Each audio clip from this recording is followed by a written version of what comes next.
Hi, welcome to another episode of Start the Week with Wisdom. I'm your host, Bridget Burns from the University Innovation Alliance. And I'm Doug Lederman, editor and co-founder of Inside Higher Ed.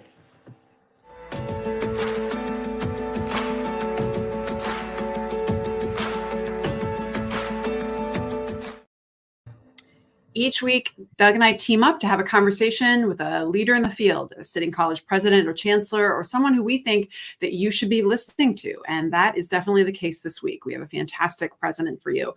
Our hope is that you will distill a sense of their perspective, their leadership, a little bit of their wisdom. That's why we call it Start the Week with Wisdom. And before we introduce our guest this week, I just want to remind you that we're brought to you, and this were made possible by Mainstay, which some of you may remember as AdmitHub, which it used to be.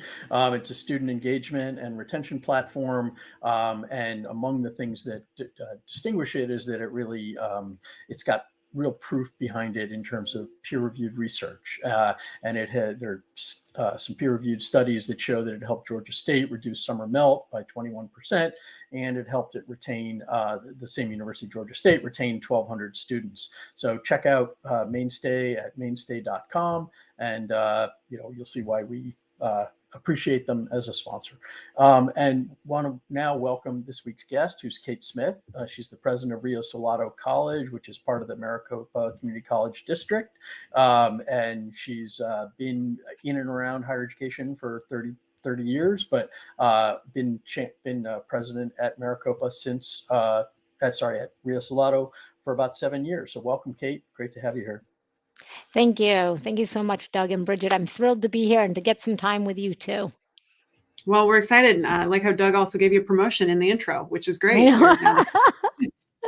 So let's start there in terms of 30-year career. You've really distinguished yourself as a leader in the community college space. But for folks at home who don't know your background, I'm just curious, how'd you get here, and did you ever expect to end up being in a position, being a college president? Bridget, I never, ever expected to be a college president. Honestly, from the time I was very young, all I ever wanted to do was teach. I thought teaching was the greatest career ever. I just think the teaching learning process is incredibly engaging and challenging, and it's the end all for me. So that's all I ever wanted to do was teach. And I just kind of accidentally fell into administrative positions along the way. And so ending up as a college president, probably nobody's more surprised than me that this is where my career actually took me. I love teaching. I spent 15 years in the classroom at a community college back in upstate New York, in Rochester, New York. And actually, I always like to say I kind of grew up professionally at Monroe Community College in Rochester. There are obviously presidents who, I don't think there are a lot who dress up as a college president for Halloween and when they're 6, but there are a lot of people who do sort of view that as a goal. But I think there are plenty of sort of accidental administrators, at least. And I'm just curious, sort of, now that you as having made that leap, what are the ways in which you view the presidency of a place like Rio Salado, which is obviously its main product is the teaching and learning. You don't do a ton of research.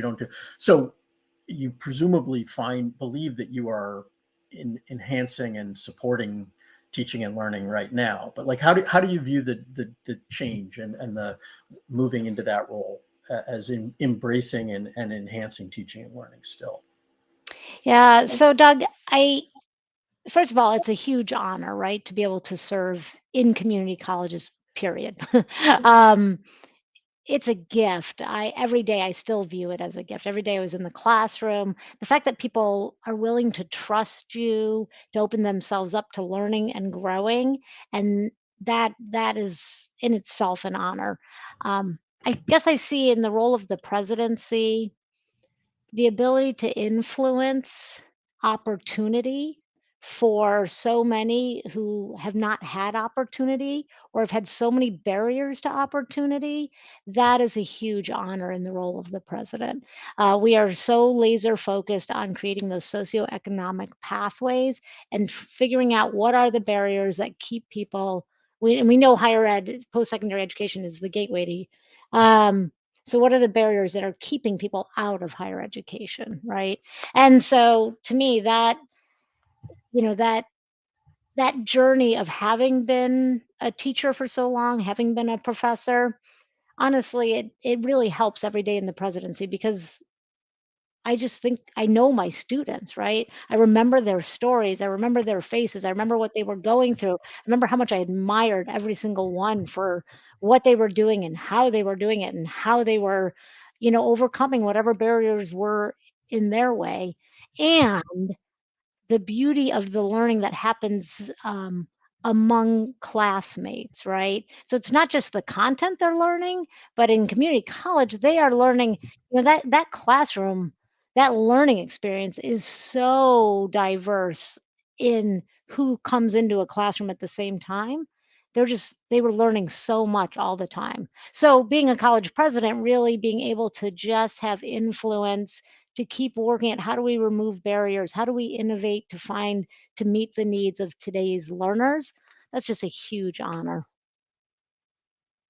I also went to community college. So I'm a big fan. We're kind of a ragtag group. Doug and I. Doug went to a fancy school. He has fancy pants. I started out scrappy at a community college, public school kid. But big fan of the work that you do. I'm curious about as we shift a little bit into you as a leader. How did you even learn about like leadership? I think most of us have someone who we saw as a model. And I'm curious about who you learned the most about leadership from. And was that a good example you wanted to replicate? Or I've also seen some folks learn about leadership because they're like, man, I'm not going to do what that person does. So I'm just curious about how you learn to be a leader. So that's a packed question. It's a great question. And obviously, being in this role, it's something I've had to reflect on quite a bit. And if I'm truly honest with you, I learned the very most about leadership from being a teacher and from my students. Learning how to meet people where they're at, learning how to understand how someone is hearing what you're saying, learning, how to bring a very diverse group of thinkers and ways of being together to form a community for greater outcomes. All of that I truly learned in the classroom from my students and how to do that. In terms of leaders, I've probably learned more from watching and wanting to emulate really good, strong leaders. But you learn also some very powerful lessons from the leaders that you want to make sure you don't emulate what they do. Yeah, there's those moments where you're like, wow, okay, make sure never go there as a leader. But definitely, I would say in terms of learning to be a leader, it's so much more of having been able to work alongside or work under some really great, phenomenal people.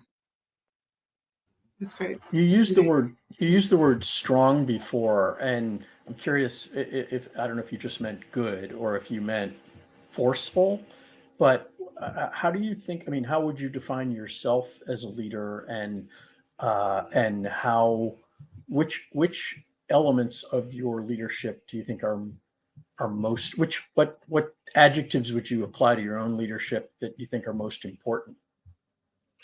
Um, Interesting question. I'll give you a brief story about one component of having strength as a leader. Um, I remember early in my career, there was a dean at the time where I was working. The big issue was going on, and I said, there was going to be these big open forums, and we were talking about them, and I was going to voice, my thoughts, and she's like, well, if you say those things, be prepared, you'll be the only one standing there. And I looked at her, I'm like, no, that's not true. There's just, dozens and dozens of people are having the same conversation. They feel very strongly on this issue. I'm like, no, you don't understand. Like, lots of people have the same opinion and viewpoint. And she said, trust me, you're going to be the only one standing there. And sure enough, this open forum, dozens and dozens of people, buzz everywhere, all over talking about this issue. The only one who stood up and said something. And that was a lesson that was so powerful for me, that you just have to be prepared when you believe in something, when you're strong on something, whatever it is. You may have to stand alone, and that takes a lot of strength. And sometimes you might be afraid, and you have to do it anyway, right? Because you know that what you're standing for, whatever you're navigating for, whatever the outcome is, whatever the goal is, having the strength to stand up and hold on to, whether it's a certain issue or whether it's a vision, but being able to stand in the midst of others not willing to stand up when you know it's what's best for students, you just do that. So I would say strength is a word that I use, Doug, because I think it takes a lot of inner strength to be a leader. It takes a lot of inner strength to hear the criticisms, to invite the criticisms, honestly, um, because you want to make sure you're really always being thoughtful and attentive and hearing and listening to all of your constituents, right? That's your students and your learners, of course. It's all your employees, it's your community. And so you really are always inviting all those voices. And sometimes those voices are hard to hear. Sometimes they're critical. Sometimes they're harsh in what they're sharing back with you. So I think it takes a lot of inner strength. I would say passion is a word I use every day as a leader. If you don't wake up with that kind of fire inside of you to make a difference, right? Like, to be doing work that matters for our learners and our communities, and building thriving families and thriving communities. Um, it would be hard to be a leader. Why would you do it if you're not waking up with that passion, right?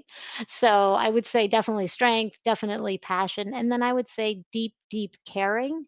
Like, you really passionately care about people, about people's lived experiences, about how they learn, how they grow, about how we can care for each other. And just really, when you care so much about what you're doing, you do it with better and better excellence. Oh, Mhm. and then I'd also say reflection. Yeah, leadership takes a ton of reflection. You need to be able to reflect, not beat yourself up on over every little thing, but learn, right? Like, ooh, that didn't go so well. Ooh. Let me make a note not to do that one again. I am curious, so I want to go to another question, but what happened at the end of that story? I think people at home are going to be like, wait, so you're left standing, you're the only one speaking up. Do you experience the thing where everyone comes up and whispers afterward, I'm so glad you did that. I'm sorry I couldn't be there. Do you lose your job? Like, where I think we're going to Yeah, be. yeah. Interesting. That's a great question. Thank you for that, closing it out. I did not lose my job. I did experience the lots of people sending emails or stopping me in the hallway. Oh, I'm so glad you said something, and me having to fight back, saying, "Yeah, and why didn't you?" I was younger in my career, learning, growing, um, and then I was asked to be the leader over the whole thing, right? Because because you were the one who's willing to be strong enough to stand up and say what needed to be said. And even though administration at the time didn't agree, they still asked me to then be the person to take on leadership for this entire, new area that was happening. Was this the case? Because we do this in higher ed, where the person who's brave enough to call out a problem means you're now the problem owner. You're now you are the proud parent of the biggest challenge that no one was even willing to admit we had. An um, actual thing. Like, we yeah, gotta. it was. Sorry, go ahead, Bridget. No. I was trying to. It was a role overseeing something, but you Yeah. articulated the need. Okay. But we do that. Yes. We do that. You're the person who said we have a problem, so now you're the parent of that problem, which is a real problem. Right. Because then people not want to speak up. Super interesting. Yes. So I did want to ask about what I feel like you've kind of touched on this, but I'm wondering if there might be something else. What has been the most surprising element of your career? Has there been a particularly surprising element? The most surprising is simply that I'm a college president. There's no way around that. Never in a million years would I have ever thought this is where my career would go. Um, so that's probably hands down, yeah, the most surprising element. Makes sense. I guess sorry, I'm just I mean, I sometimes I spend a lot of my day surprised that people are wanting these jobs right now because it's so hard. Um, and were you wrong to think so? I mean, in other words, I assume you're glad to be in the role now. And what is it about? I mean, Mm, I guess what yeah. was it that deterred you? Because I imagine there are probably a lot of people out there who might be thinking the same thing. And if what's your sense of why you were, if you were wrong then, or if you're what has changed your mind? What changed your mind, and why are you glad you did it? Yeah. So my what changed my mind was just my experience, right? So I ended up coming out to Arizona, becoming a vice president, and that really was one of those moments where I had to follow that, that voice inside of you that really keeps telling you you should go do this. You should do this, even though it was so not what I wanted to do. moving to Arizona was not on my radar screen, right? Um, but the college, Rio Salado College, and I were just a match. There's no other way to describe it. Like it was just the right fit. And when I got here, I knew it. I felt it. It's just been, I mean, I just love my college. I love everything about this place. And it's so different and innovative and all of that. And, but then I would never have applied to be a president. Um, I just there was some upheaval that happened at the college, and so I was asked to step in as the interim president, and I knew that I was the right person for that moment because of some of the culture work that was in front of us and some of the healing that needed to happen in front of us that I just knew that that was the moment that I was there for, but that turned into 3 years as an interim president. So by then, kind of doing the job, right? And so then I've continued in the role. Uh, why would I even maybe what would I tell other people? Absolutely. Uh, absolutely being a president of a college is a wonderful, incredible career. And I would recommend it, but understand some of the costs associated with it, right? So just know kind of the time that you're going to have to give to this type of role. So you go into it informed, right? Know that it's a personal cost, right? Leadership today is tough. It takes a personal toll on you. There's a lot of nights you're going to go home and it's hard. It's hard. There's hard situations you deal with. There's heartbreaking situations you deal with. There's frustrating moments. Um, just at an elevated level.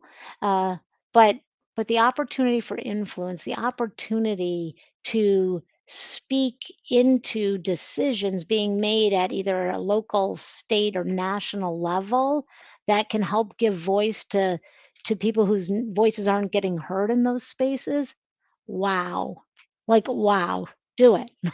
Do the job because it's needed, right? Those voices are needed. It's just so fundamentally important. And I know I'm going to start jumping up and down soon. Sorry. um, it's so important that we have people who are willing to listen to their students, their learners, their communities, and give voice to those voices that aren't heard at those bigger levels.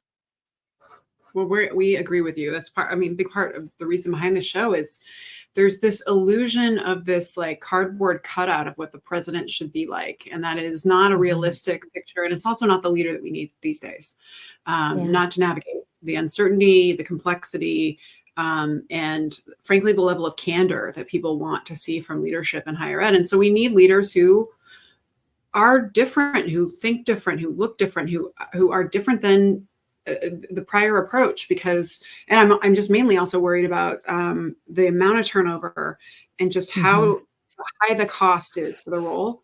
That, you know, looking nationally, that's a lot of people who, like, we need strong leaders, and we need this to be a job that people want and can stay in. So anyway, so that's what we're trying to spotlight, leaders like you. So I will say, I wanted to ask you to build on what you've just talked about. What do you think is the change that is most needed from higher ed in this moment, given you've indicated some of the just of how challenging it is right now? So on the workforce side, I would say the change, you know, all of higher education, one could argue, is about workforce development, right? I mean, at the end of the day, the people who go through higher education then go into a workforce.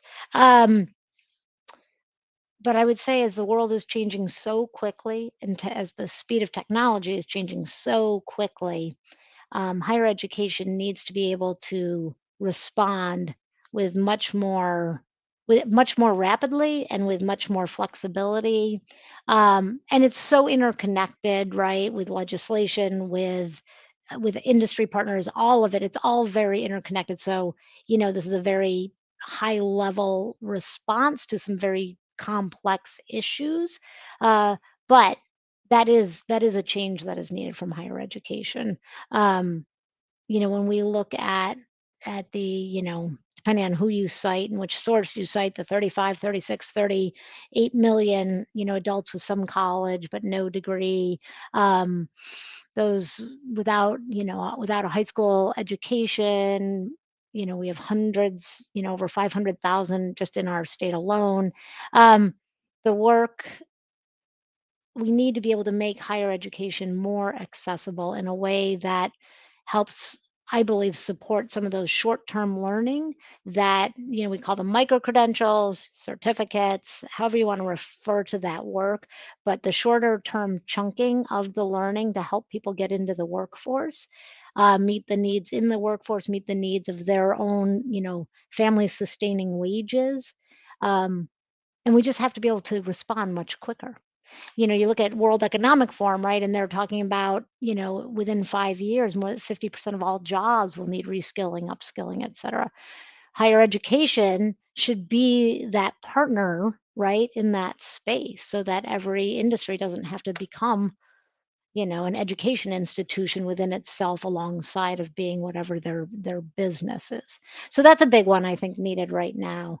Um, I think our continued work in really building understanding, helping our learners all grow understanding of how to interact, how to disagree in really positive ways, why that's helpful actually in society, as a, you know, and trying to debunk some of this, you know, some of the polarization that we're experiencing as a society. I think that renewed attention to that in higher education is really important. Um, and I'll stop there. Well, I think I could those keep going. are some good marching orders. I think you're touching on some of the important themes that we talk about, Doug writes about, and we're definitely hearing about. So appreciate that. Well, in our last few minutes with you, we wanted to also surface the advice that has been most valuable to you in your career. And I'm wondering if there's any one particular piece of advice that someone gave you once that you find yourself reflecting on, or that made the most profound change. I'd love to hear what that is. Well, this one's a little, I don't know that this is the most profound one, but it's one I reflect on a lot in this role. And a colleague had said to me, you know, we need to take the arrows in the back and keep moving forward.